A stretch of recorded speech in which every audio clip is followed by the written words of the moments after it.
Victoria and Abdul is a biopic about one of the most unlikely friendships in world history. It tells the story of Queen Victoria, played by the always wonderful Dame Judi Dench, and her friendship with a young Indian Muslim clerk named Abdul Karim, played by Ali Fazal. This is Dench's second time portraying the 19th century monarch, as she previously portrayed Victoria in the 1997 Mrs. Brown, a similar movie about her friendship with a servant by the name of John Brown. Victoria and Abdul is an escapist film for sure. It ignores many less savory aspects of British and Indian relations. Although a sweet movie, it overlooks much of the real-life violence and oppression that the British Empire forced on the country of India. As hard to forgive as this may be, I found myself delighted by the way this movie portrayed its little-known story. The Queen's son, Edward VII, played by Eddie Izzard, as well as her royal staff, grow to dislike and become jealous of Karim as he gains the Queen's favor and eventually becomes her personal moonshi or teacher, and he instructs Her Royal Highness in Indian languages as well as the Quran. Many of the scenes are played for laughs, mocking the sort of formality that's associated with royalty. As slight of a movie as it is, Victoria and Abdul is a noble film about a true story that deserves to be told. And my next movie of the day is Wonderstruck.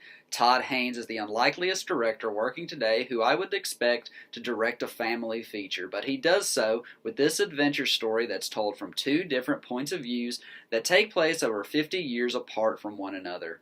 In 1927, a deaf girl searches for her actress mother in New York City after running away from her father. She's played by Millicent Simmons, who I was surprised to find out was deaf in real life. Her story is told alongside a similar journey starring Oakes Fedgley as a boy who lost his hearing after being struck by lightning, and he's searching for his father, who he's never known. The two children take similar paths through the streets of New York, both of which lead them to the same destination. Wonderstruck is written by Brian Selznick, who also wrote the book upon which it's based. He also wrote the novel upon which the 2011 Martin Scorsese film Hugo was based on, and you can really tell. Wonderstruck is a touching, whimsical tale that deserves to be seen by the entire family. And my final movie today is Brad Status. Brad Status is written and directed by Mike White, who had quite a year in 2017. In addition to Brad Status, White also penned the screenplays for other 2017 releases, including the character study Beatrice at Dinner, as well as... let's just talk about Brad Status.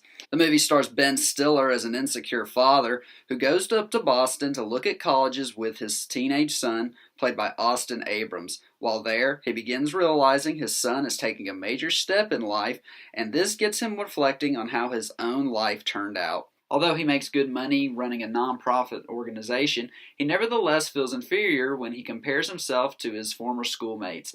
Voiceover narration is used to help the audience comprehend Brad's perceptions, which change constantly throughout the movie, and this leads to rapid changes in his mood, which prove frustrating for his son. Brad Status is an intelligent and funny movie that's not just about midlife crisis, but a variety of other ideas as well, such as self-worth, white privilege, the way parents project themselves onto their kids, and how people separated by a generational divide don't always share the same ideals. Thank you so much for watching. I'll have more reviews planned soon.